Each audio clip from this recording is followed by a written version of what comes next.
प्यारे बच्चों, आज हम कक्षा 8वीं वसंत भाग 3 में पाठ है जहाँ पहिया है।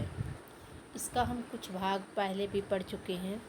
आज हम इसका बचा हुआ जो भाग है उसे हम पढ़ेंगे।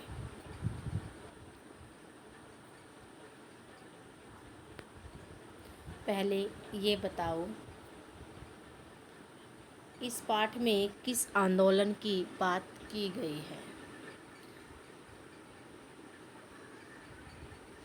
साइकिल चलाने के आंदोलन का महिलाओं पर क्या प्रभाव पड़ा? साइकिल चलाने से महिलाओं को आर्थिक लाभ कैसे हुआ?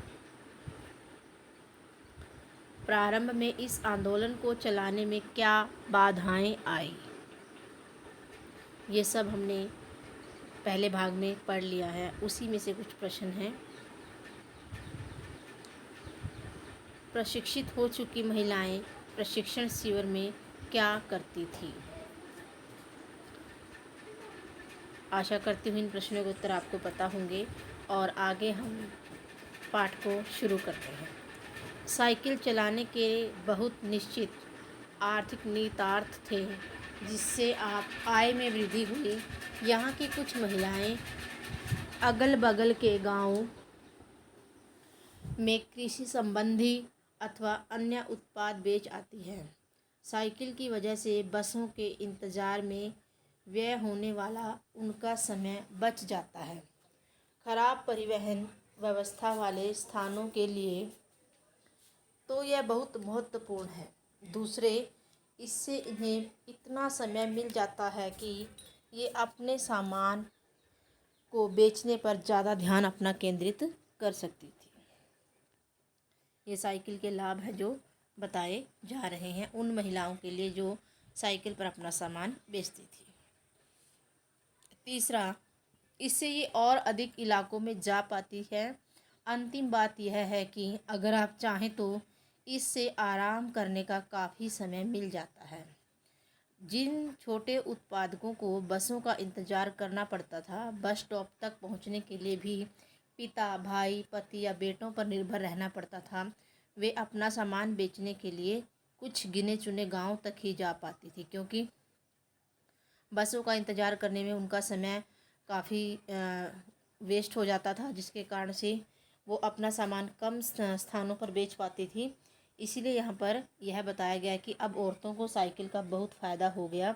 अब वो अपने इच्छा से आसपास के गांव में आराम से सामान बेच सकती थी और अब पिता, भाई, बेटे इन पर भी निर्भर नहीं रहना पड़ता था, क्योंकि इनका वेट करना पड़ता था, इंतज़ार करती थी ये छोड़ कर आएंगे और या बस का इंतज़ार करती थी। अब वो अपने आप पर निर्भर हो गई थी। जिनके पास साइकिल नहीं है वे अब भी पैदल ही जाती हैं। फिर उन्हें बच्चों की देखभाल के लिए या पीने का पानी लाने जैसे घरेलू कामों के लिए भी जल्दी ही भागकर घर पहुंचना पड़ता था, क्योंकि औरतें बाहर के कार्यों के साथ साथ घर का काम भी करती हैं। इसीलिए उनको टाइम मैनेजमेंट करना पड़ता था कि कैसे वो जल्दी जल्दी जा कर के अपने समय को सही तरीके से उपयोग कर सकती हैं और घर के काम भी कर लेती थी।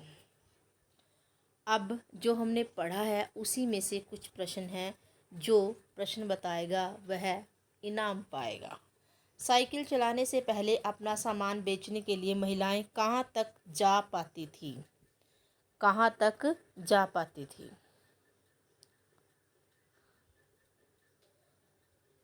आपने प्रश्न का उत्तर सोच लिया होगा। जिनके पास साइकिल नहीं है वो अभी भी कैसे इधर उधर जाती हैं? जिस बच्चे ने इसका प्रश्न का उत्तर दिया होगा उसके लिए ये गिफ्ट है। पहले बस स्टॉप तक पहुंचने के लिए महिलाओं को क्या करना पड़ता? इस प्रश्न का उत्तर देने वाले के लिए ये ढेर सारे इनाम। आगे हम पढ़ते हैं पाठ। अब जिनके पास साइकिलें हैं वे सारा काम बिना किसी दिक्कत के कर लेती हैं। इसका अर्थ यह हुआ कि अब आप किसी सुनसान रास्ते पर भी देख सकते हैं कि कोई युवा माँ साइकिल पर आगे अपने बच्चे को बैठाए पीछे कैरियर पर अपना सामान लादे चली जा रही हैं। वह अपने साथ पानी से भरे 2 या 3 बर्तन लिए अपने घर या काम पर जाती देखी जा सकती हैं। तो साइकिलों से औरतों को बहुत सारा फ़ायदा हुआ।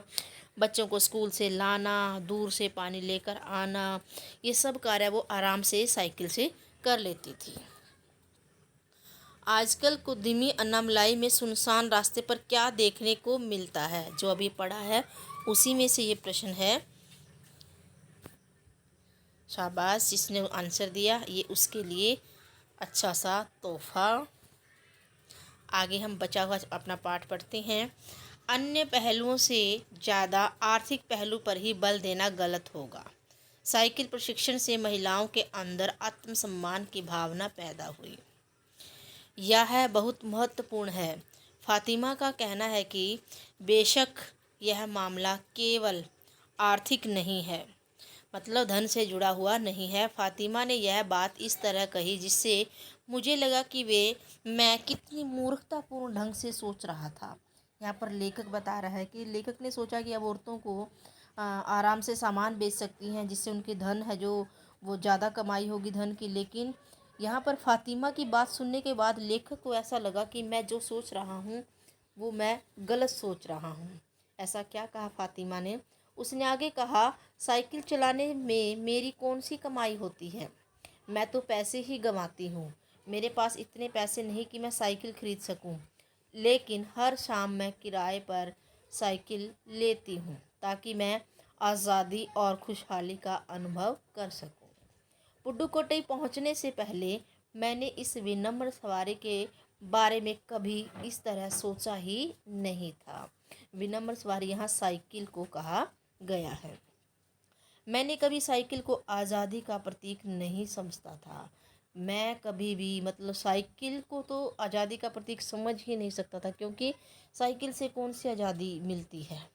लेकिन जब लेखक ने इन औरतों को देखा कि साइकिल के कारण उनके जीवन में कितना बदलाव आया है, तो लेखक को इस बात की समझ में आ गई कि वास्तव में ये साइकिल है जो वो कहीं ना कहीं आज़ादी का प्रतीक है।